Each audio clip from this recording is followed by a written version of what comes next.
තිබුණා වගේ තියෙනවා.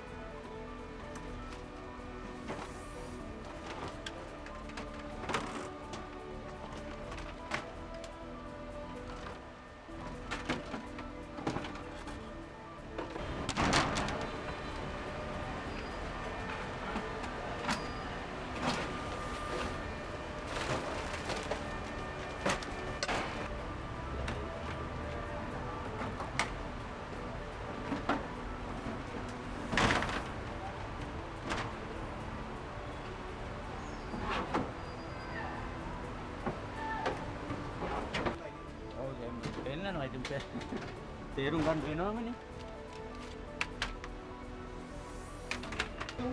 මොකද උනේ කියන්නේ වතුර දැන් සාමාන්‍යයෙන් එදා උදේ 28 වෙනිදා උදේ වතුර ඇලේ සාමාන්‍යයෙන් වැස්ස නිසා වතුර පොඩ්ඩක් තිබුණා. ටිකක් වෙලා යනකොට 10 11 විතර එනකොට වතුර මට්ටම ඉහළට ආවා. ඉතින් ඒ වෙලාවෙත් අපි හිතුවේ නෑ මෙහෙම වෙයි කියලා. ඊට පස්සේ අඩි තව ටිකක් වැඩි වෙනකොට අපි කරපු දේ බඩු ටික අදින්න ඕනේ කියලා පුතයි මායි මේ තීරණය කළා. මෙච්චර උඩට වතුර එන්නේ නැති වෙයි කියලා අපි හිතුවේ. ඒකලා උඩ කාමරයක් අරගෙන බඩු ඒ කාමරයට ඇද්දා. ඇදලා දවසම ඇද්දා. තිබුණා ටීවී එක 20ක් විතර උඩ කාමරයට දැම්මා. දාලා හොඳ LED ටීවී අලුත් මේවා. ඊළඟට මිනිස්සුන්ගේ හදපු ඉලෙක්ට්‍රික් බඩු තිබුණා සෑහෙන්න.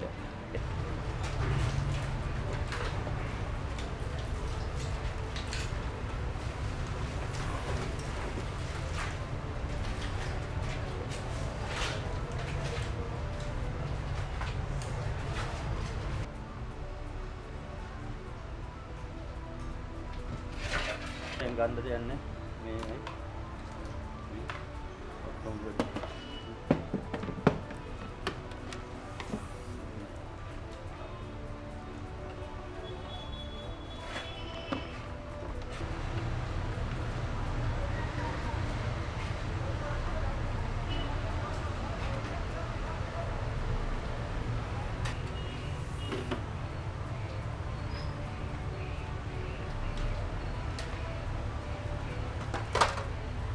උදේ නිකන් බලන් දෙන්න ඕනේ කියලා බලනකොට අපේ එහා පැත්තේ තියෙන පෝස්ට් ඔෆිස් එක එහා හරියට එනකොට එතනටම වතුර මට්ටම තියෙනවා. ඉතින් අපි දැනගත්ත ආයි කඩේ ගන්නම දෙයක් නැහැ. අපිට කිසිම දෙයක් ඉතුරු වෙලා නැහැ. ඔක්කොම වතුරට අහු වෙලා අපි නන්නත්තර වෙලා ගන්නම දෙයක් නැති තැනට ඇවිල්ලා තියෙනවා. අපිට ඉතින් ආයි දැන් බිඳුවේ ඉඳලා තමයි අපි පටන් ගන්න වෙන්නේ. අපි මෙල හදපු බඩු තිබුණා ලක්ෂයකට වැඩිය අපි වියදම් කරලා මිනිස්සුන්ට දෙන්න. ඊළඟට අපේ ඉලෙක්ට්‍රික් බඩු තිබුණා සෑහෙන්න. කොහොම හරි අපි ලක්ෂ 10ක් 12ක් විතර එතන ඉලෙක්ට්‍රික් බඩු තිබුණා.